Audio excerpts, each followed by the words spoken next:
1 aos Coríntios 1, 18 a 25, mas eu convido toda a igreja a lermos os versículos 18 até o 31. Diz assim: certamente a palavra da cruz é loucura para os que se perdem, mas para nós que somos salvos ela é o poder de Deus.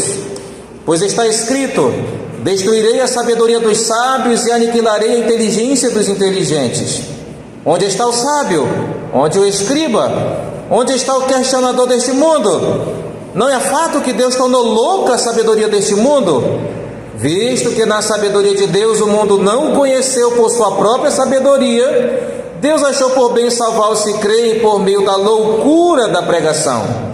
Porque os judeus pedem sinais e os gregos buscam sabedoria, mas nós pregamos o Cristo crucificado, escândalo para os judeus, loucura para os gentios. Mas para os que foram chamados, tanto judeus como gregos, Cristo é o poder de Deus e a sabedoria de Deus. Porque a loucura de Deus é mais sábia do que a sabedoria humana, e a fraqueza de Deus é mais forte do que a força humana. Irmãos, considerem a vocação de vocês. Não foram chamados muitos sábios segundo a carne, nem muitos poderosos, nem muitos de nobre nascimento.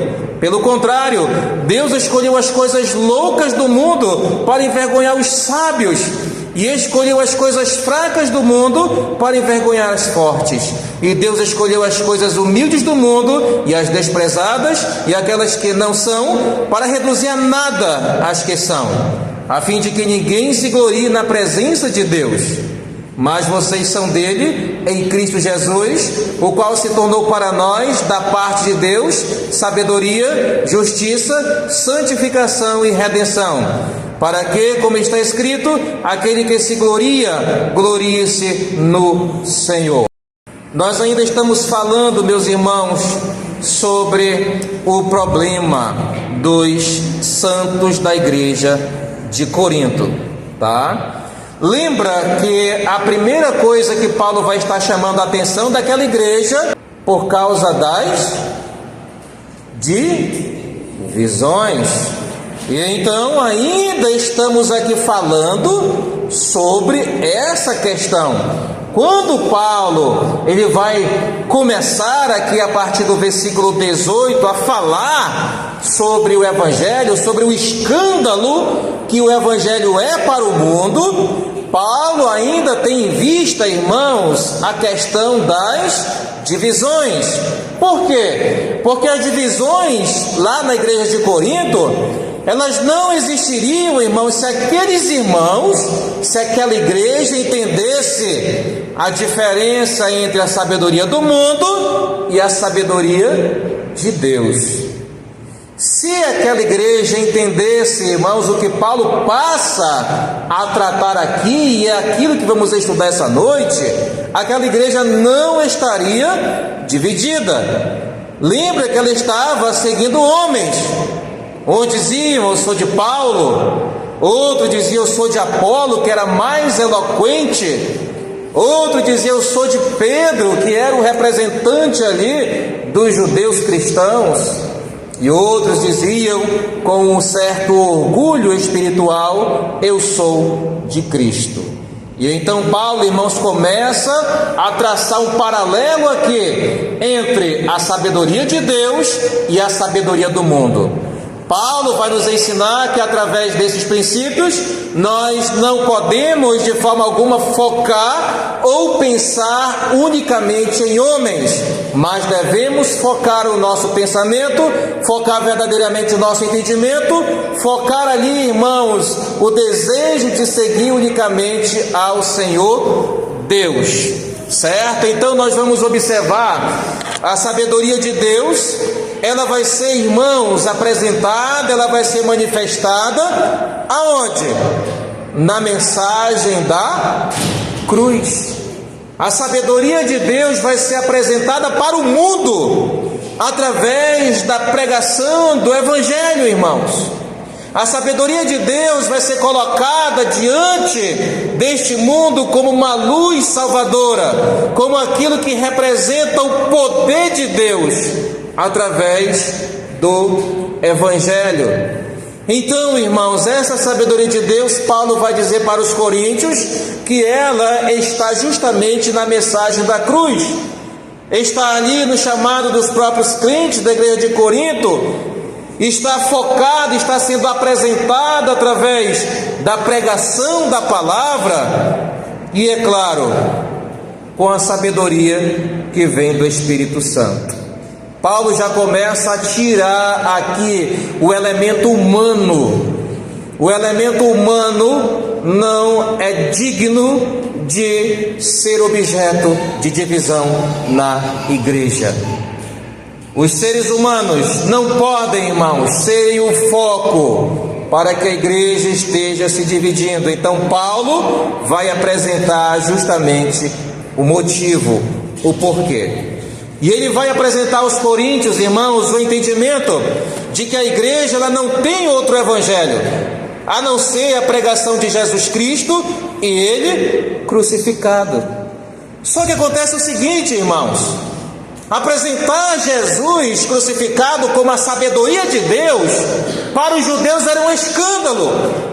Porque para eles, Deus, irmãos, estaria resumido a um homem, a um ser humano que morreu, que foi humilhado.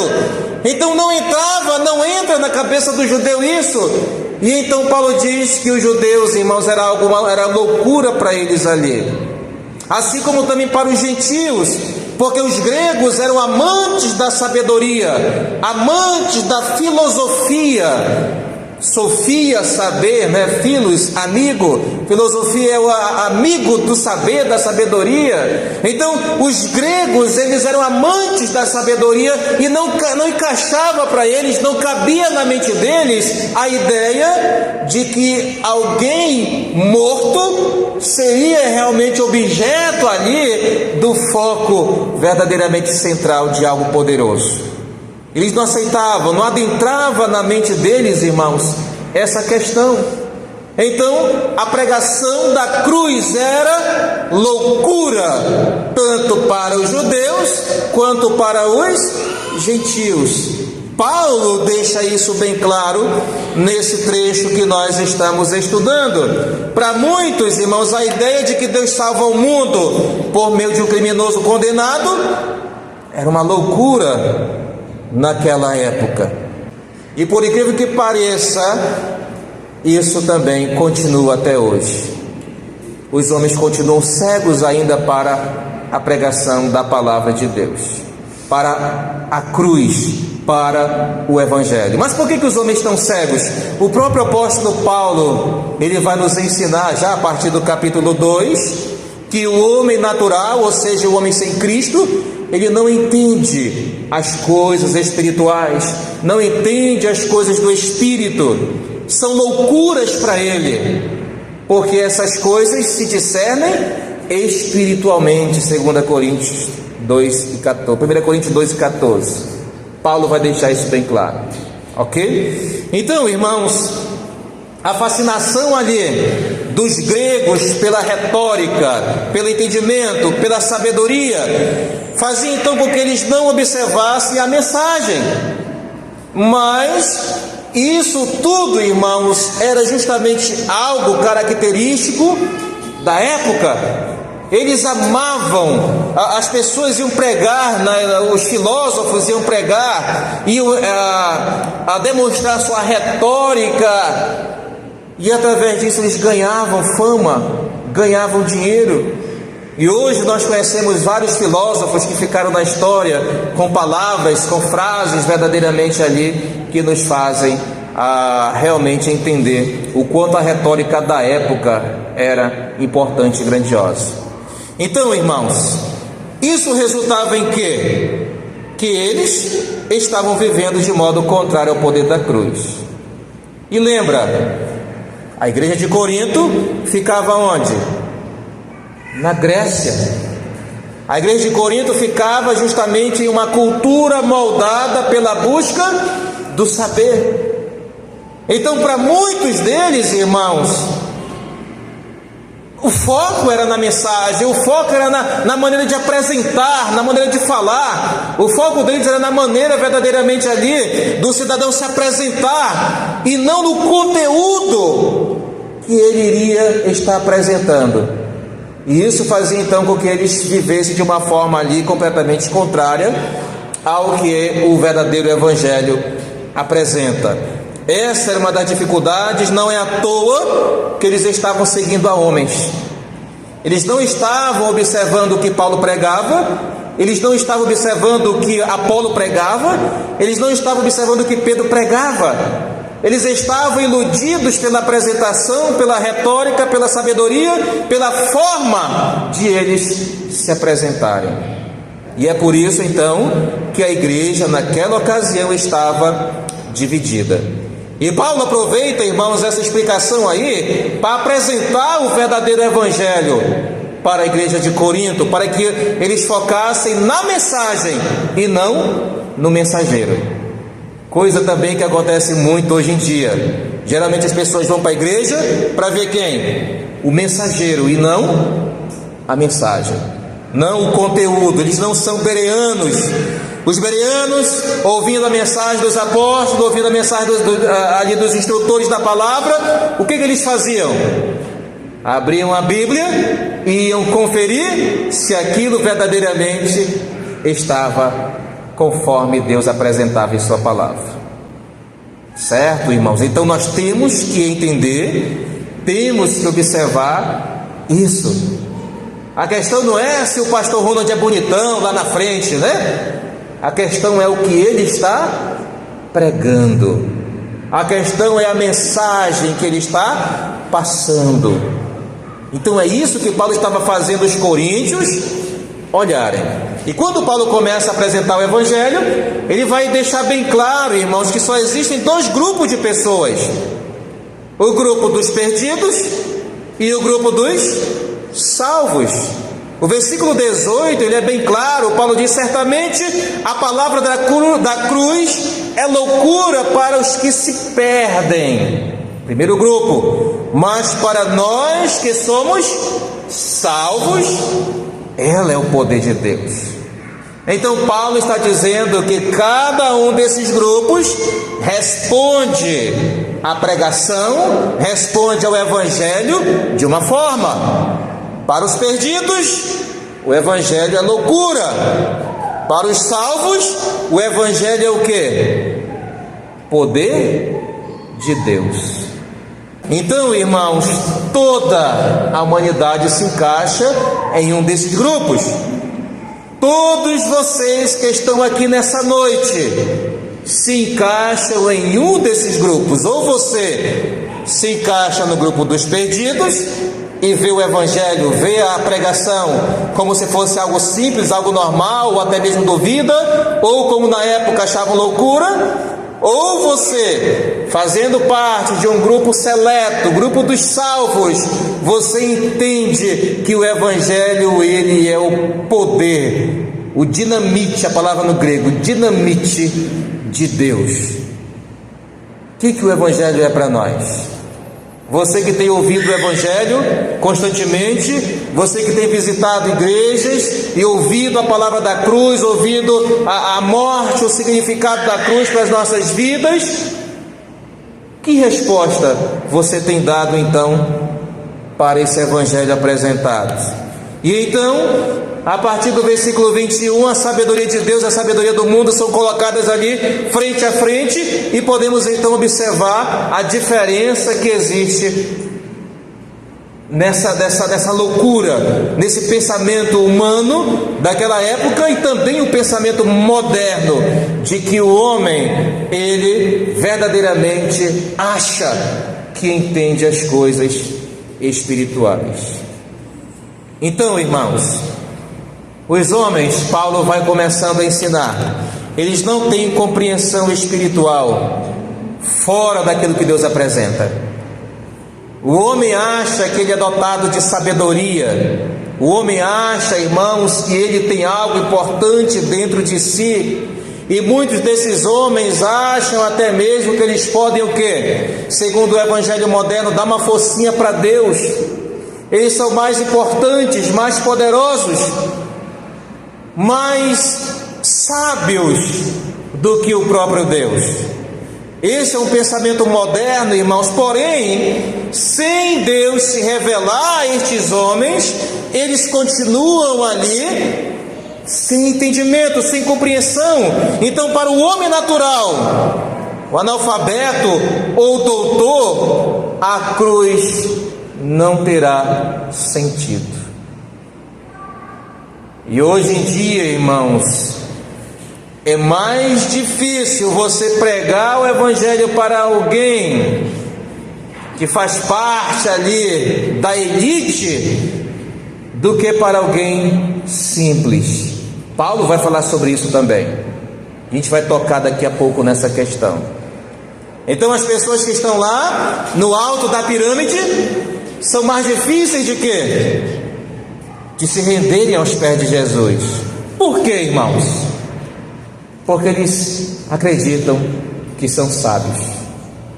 A sua sabedoria, irmãos, diante de Deus se torna loucura, e eles se afastam verdadeiramente do Senhor.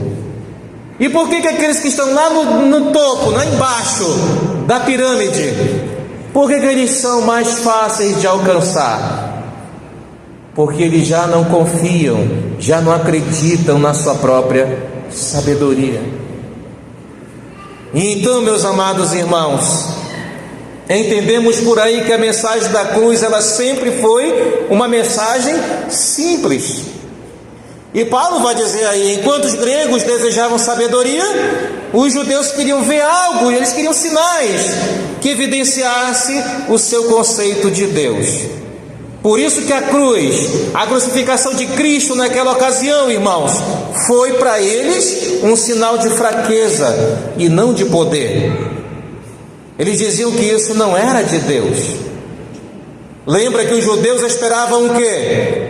Um Cristo, um Messias que iria resgatá-los ali do domínio humano, do domínio romano. Seria um conquistador, seria um rei que estaria ali através da força, libertando o povo judeu. Quando eles se depararam com Jesus, pregando paz, pregando amor, pregando humilhação, isso para eles foi, irmãos, demais.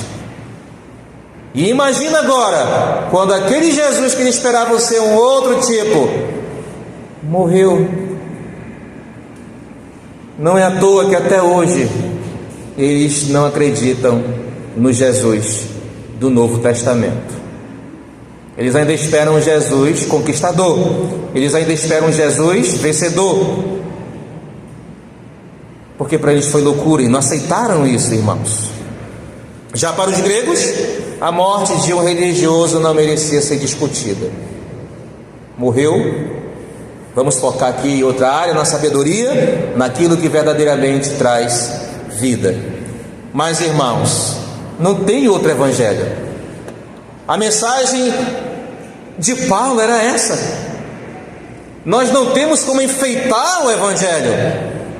A pregação do evangelho é: Cristo morreu pelos pecadores. E é somente isso. A mensagem do evangelho é uma mensagem simples, irmãos. É uma mensagem clara. Até uma criança entende a mensagem do evangelho. E Paulo apresenta ela como a sua única mensagem, que naquela época para os judeus era uma pedra de tropeço, um escândalo para a reputação de Deus, e para os gentios eles viravam a costa.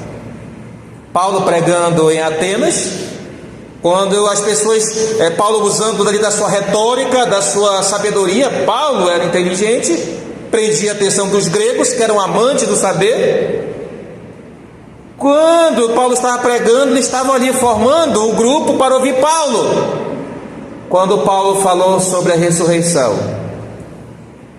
dissipou aquela multidão. Eles não acreditavam nisso.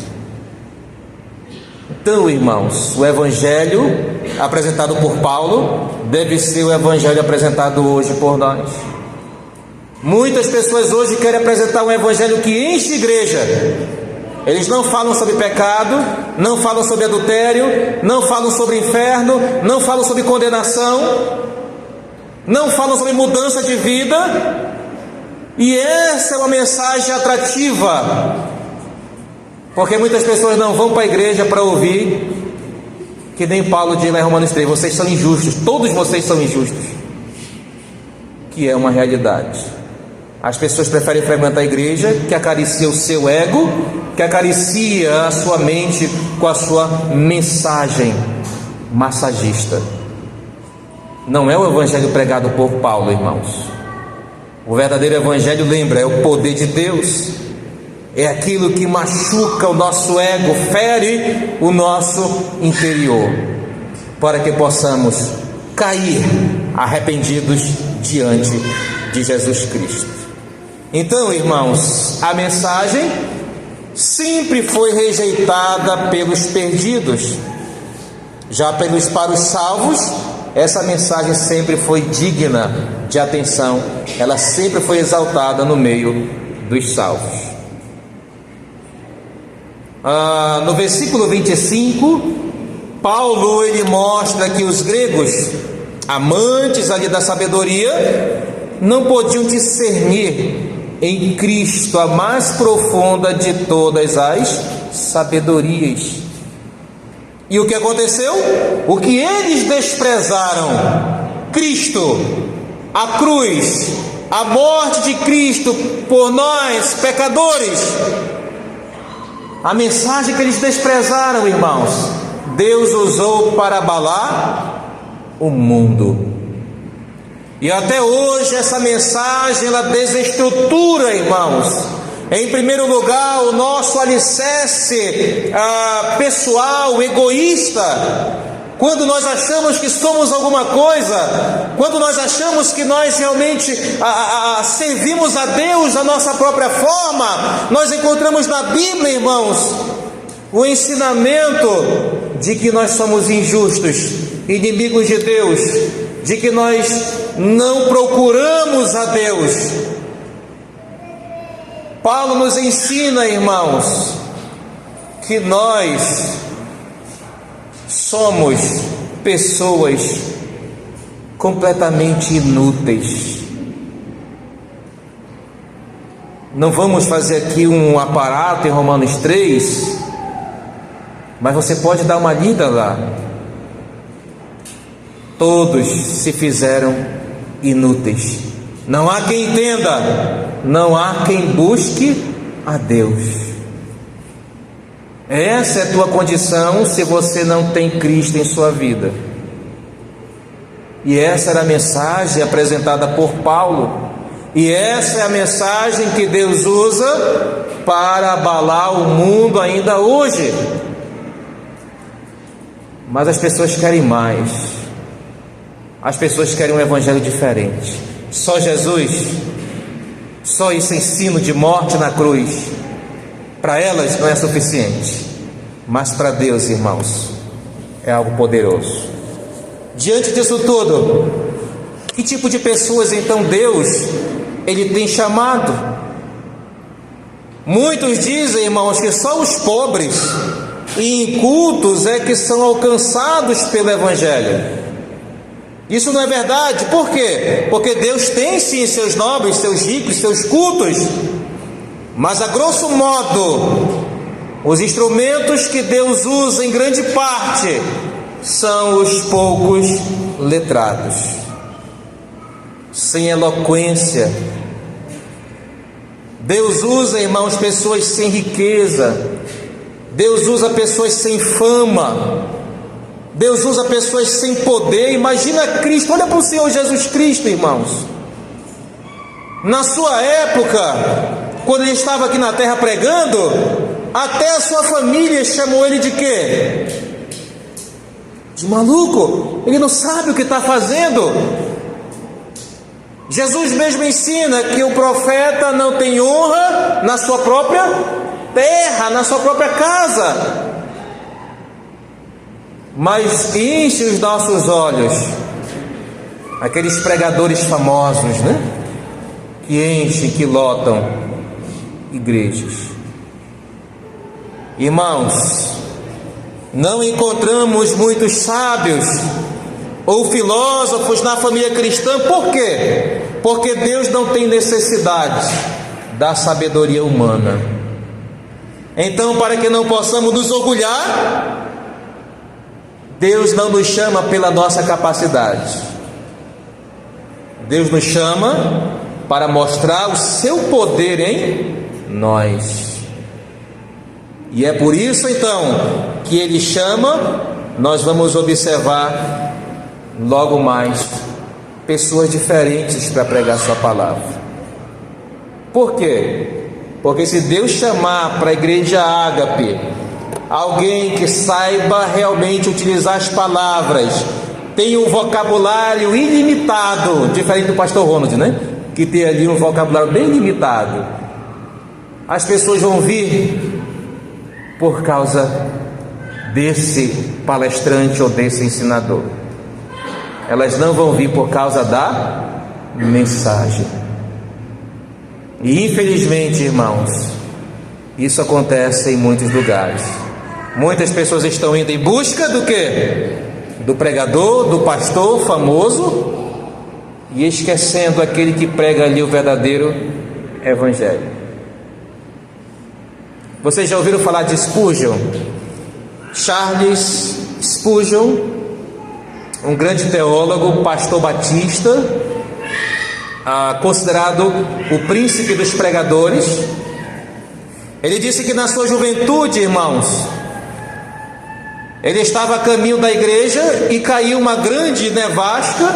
Ele não pôde chegar na sua igreja, então ele ia voltando, e quando ele viu um casebrezinho, uma igrejinha pequena, ele resolveu entrar ali.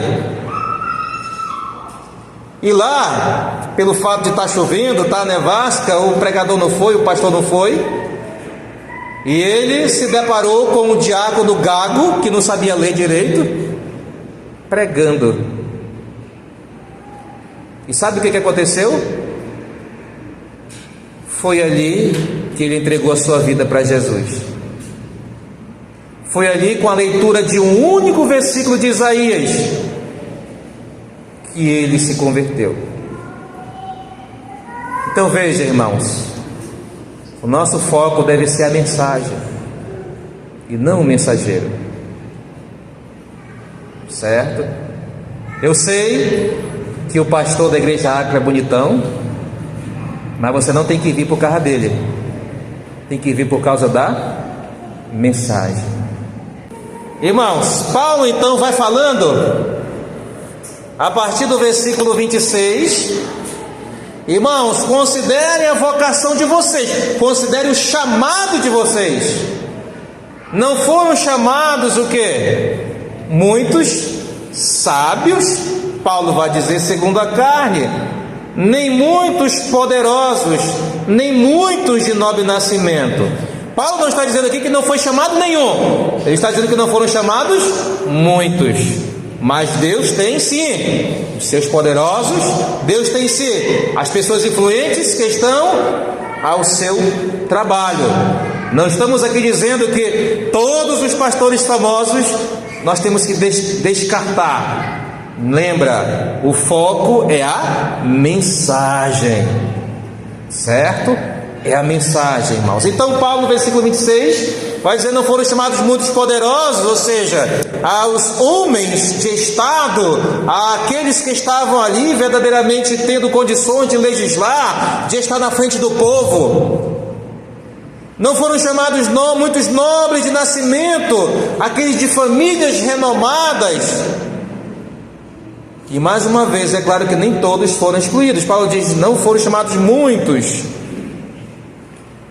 Deus vos escolheu, Paulo vai dizer. Isso é fruto de quê, irmãos? Da graça de Deus. Nós somos resultados da escolha do Senhor. Não fomos chamados por causa da nossa inteligência, não fomos chamados por causa da nossa sabedoria, da forma de apresentarmos, da nossa retórica. Não fomos chamados porque o nosso português é perfeito, mas nós fomos chamados pela escolha soberana de Deus. Deus escolheu. Deus escolheu o que, irmãos? Então veja, você que é chamado para dirigir um culto, você pode dizer assim: eu não sou capaz, eu não sei ler, eu não sei cantar. São essas pessoas que Deus chama. Para quê? Para que elas não possam chegar aqui na frente e se gabar. Eu dirigi o culto perfeitamente porque eu sou o cara. Não, elas vão chegar na dependência do Senhor. Deus te chama para apresentar a palavra, para pregar. Ele poderia chamar um doutor, poderia chamar alguém realmente lá da elite para vir pregar a palavra, mas Ele pode ter escolhido você para pregar a sua palavra. E você vai sair daqui dizendo: foi a graça de Deus e não eu que apresentei esse sermão. Deus escolheu, Paulo vai dizendo, as coisas loucas. A ideia é que Deus chama aquelas pessoas que estão destituídas de quê? De cultura, pessoas que estão destituídas de riqueza, pessoas que, como eu disse, não estão lá no topo da pirâmide, pessoas que não têm poder na sociedade. Deus chama essas pessoas, irmãos, e quando Deus chama essas pessoas humildes, Ele humilha quem? Ele humilha os sábios, porque Ele mostra para os sábios que não precisa deles. Ele mostra, irmãos, para aqueles que se acham que não precisa de homens para contribuir para o sucesso da sua causa. E é por isso que Ele chama as pessoas mais simples. Então não se envergonhe se você não é uma pessoa culta, se você não é uma pessoa que saiba conjugar os verbos, que saiba expressar-se. Não, se Deus te chamou para fazer, faça, na sua limitação, mas faça. Isso não quer dizer que você não possa se aprimorar, isso não quer dizer que você não possa aprender um pouco mais, mas enquanto você está aprendendo, não deixe de fazer o trabalho e a obra do Senhor. Não pense que você é inútil, não pense: eu não sei fazer. Deus chama pessoas assim para mostrar o seu poder, irmãos. Deus chama pessoas assim para mostrar o quanto Ele é grande. E Deus chama os fracos, os humildes e os desprezados, aqueles que o mundo considera indignos. Deus chama essas pessoas para que eles possam então fazer a sua obra. Com que finalidade? Que ele seja engrandecido e não o homem. Está dando para entender porque Paulo está falando essas coisas quando ele está tratando de divisão da igreja?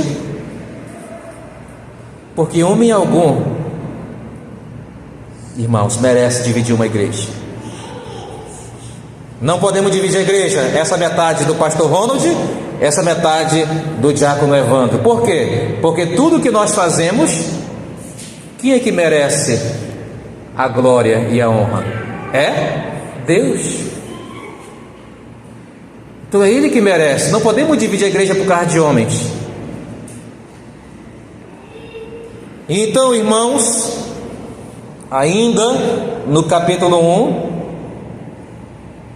a partir do versículo 30, Paulo vai dizer: mas vocês são dele, em Cristo Jesus. Quando as pessoas estão em Cristo Jesus, irmãos, Paulo vai continuar falando aí: Deus as declara justas, Deus as santifica, Deus as liberta. Lembra, isso faz parte da pregação da cruz, faz parte da pregação do Evangelho. E essa obra de Cristo na vida das pessoas faz parte da expressão da sabedoria de Deus. Quando Paulo diz a palavra da cruz, ela é sabedoria de Deus, inclui, irmãos, tudo isso. Inclui para nós tudo isso. E Paulo vai dizer: o qual se tornou para nós o que? Sabedoria. Nós temos a mente de Cristo aí. Paulo fala em 1 Coríntios capítulo 2, nós em Cristo, irmãos, temos a sua justiça imputada a nós. Quando nós falamos assim, você tem que aceitar Cristo, inclui tudo isso. Por quê? Porque quando você entende e aceita a Cristo, a sua justiça é colocada sobre você, ou seja, Cristo cumpriu as exigências de Deus, Cristo cumpriu aquilo que Deus realmente queria em nosso lugar. Então não sou eu ou não fui eu quem cumpriu a lei, não fui eu quem obedeceu a Deus completamente, mas Cristo obedeceu em meu lugar. E é isso que nos faz entender a sua justiça imputada a nós, nos fazendo pessoas justificadas. Agora já não há mais nenhuma condenação para aqueles que estão em Cristo Jesus, porque aquilo que Cristo fez, Deus realmente aceita, como se fosse eu fazendo. E é por isso que em Cristo nós somos justificados, irmãos. E ainda Paulo vai falar em santificação, é ali a limpeza, a purificação, a separação do pecado, e redenção, que foi o resgate. Vamos ler esse texto aí, 1 Pedro 1, 18 e 19. Sabendo que não foi mediante coisas perecíveis, como prata ou ouro, que vocês foram resgatados da vida inútil que seus pais lhe legaram. E o versículo 19 ele vai dizer então, foi em quê? Mas pelo precioso sangue de Cristo, como de um cordeiro sem defeito e sem mácula. Então observem só, irmão, nos versículos 18 e 19, Pedro está dizendo o seguinte, que nós não fomos resgatados por coisas perecíveis, nós fomos resgatados da vida inútil que levávamos pelo precioso sangue de quem? De Cristo. Eu pergunto de vocês essa noite, qual tem sido a tua relação com Jesus Cristo?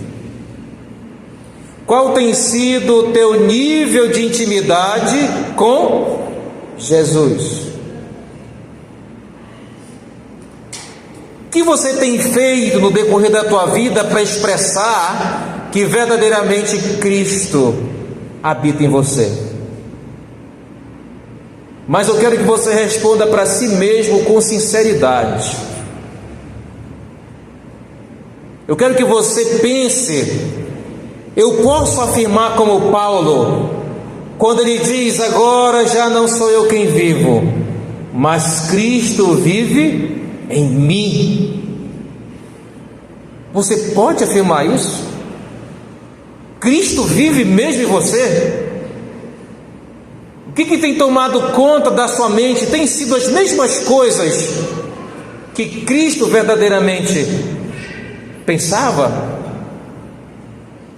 Cristo, irmão, certa vez chegou a alegar o seguinte: a minha comida e a minha bebida está em quê? Em satisfazer a vontade do Pai. O meu foco é o Pai. Ele ainda diz, lá na tentação no deserto, Mateus capítulo 4, nem só de pão viverá o homem, mas de toda palavra que procede da boca de Deus. Você vive assim? Você entende que a Bíblia é vital para você? Jesus ainda diz isso em Mateus 6, buscai, pois, em primeiro lugar o seu reino e a sua justiça. Jesus fazia isso, irmãos? Você faz isso? Ou você está pensando só em si? Ou você tem ferido lá um dos 10 mandamentos, idolatrando. Deus disse: não terás outros deuses diante de mim. Mas você tem, e esse Deus tem sido você mesmo. É por isso que eu quero perguntar: como está a tua vida diante de Jesus? Ele tem sido para você sabedoria, justiça, santificação e redenção? Você tem certeza da vida eterna? Por quê? Por que você tem certeza? Então pense em Cristo. Como você tem vivido para Ele? Você acha que só vir para a igreja uma vez por semana já resolve a tua situação? Esse é o maior dos enganos, irmãos. Você pode vir para a igreja todo dia, mas isso não quer dizer que você tenha intimidade com Deus. De manhã nós falávamos: conhecer é diferente de ter intimidade. Você pode saber fatos sobre Deus, mas você pode não ter intimidade com Ele, porque intimidade é algo diário. Eu posso dizer que eu tenho intimidade com a minha esposa, com meu filho, por quê? Porque eu durmo e acordo com eles. Eu sei tudo que eles fazem durante o dia. Eu sei tudo aquilo que eles gostam. Quer dizer, ontem que eu vim aprender que a minha esposa não gosta de mamão. Depois de 24 anos de casado, ela veio me dizer: eu não gosto de mamão. Então, irmãos, conhecer não é ter intimidade. Mas eu gosto de mamão, tá? Se quiser mandar para mim, manda. Então, irmãos, precisamos olhar como está o meu relacionamento com Jesus. Paulo está falando tanto de Cristo aqui para os coríntios, irmãos. Paulo está falando aqui da excelência da mensagem, do poder de Deus, da loucura da pregação, do Evangelho. E você vai sair daqui dessa noite com uma certeza: eu estou em paz com Cristo e faço parte daquele grupo dos salvos, ou eu tenho dúvida da minha salvação, ou até mesmo não quero saber de Cristo e faz parte daquele segundo grupo. Eu quero que você saia daqui pensando como está o teu relacionamento com Deus, porque lá os coríntios estavam brigando por causa de homens, de líderes, e Paulo ensina: o foco de vocês deve ser o Evangelho. E eu digo para vocês a mesma coisa: o teu foco deve ser o Evangelho. Então, irmãos, Paulo encerra aqui no versículo 31, 1 aos Coríntios 1 e 31, para que, como está escrito, aquele que se gloria, glorie-se em quem? No Senhor. Não posso chegar aqui na frente e dizer: olha, eu sou formado no seminário tal, tenho curso teológico tal, tenho bacharelado em tal. Isso não adianta. Por quê? Porque aquele que se gloria deve se gloriar em quem? No Senhor. Eu tenho que sair daqui dizendo para vocês: olha, irmãos, se não fosse o Senhor, eu não teria capacidade de dar esse estudo para vocês. Se não fosse o Senhor, sequer eu estaria aqui neste lugar, neste ambiente. E então eu não posso me gloriar, irmãos, em mim mesmo. E é por isso que a igreja não pode se dividir por causa de mim, por causa de homens, por causa de pessoas. É por isso que Paulo chega a essa conclusão: uma vez que a salvação, ela é obra do poder soberano de Deus, não há espaço para o orgulho humano, e que a identidade do cristão está ligada com o Senhor Jesus e não com o mestre da igreja, não com o pastor, não com o líder. Eu não posso estar nessa igreja por causa de pastor, de líder algum. Eu tenho que estar nessa igreja porque a mensagem que é pregada, seja por pessoas cultas ou por pessoas humildes, é a verdadeira mensagem, que é o poder de Deus, que é o evangelho do Senhor Jesus Cristo, e não por causa de homens. Que Deus venha abençoar a igreja Ágape, que Deus venha abençoar cada um de nós, meus irmãos, para que possamos sempre ter em mente, sempre ter em foco verdadeiramente a revelação de Deus, a pregação verdadeira e única da palavra do Senhor, e que seja ela que molde o nosso pensamento, que seja o verdadeiro evangelho que molde e transforme o nosso coração. Que Deus abençoe cada um de vocês. Amém?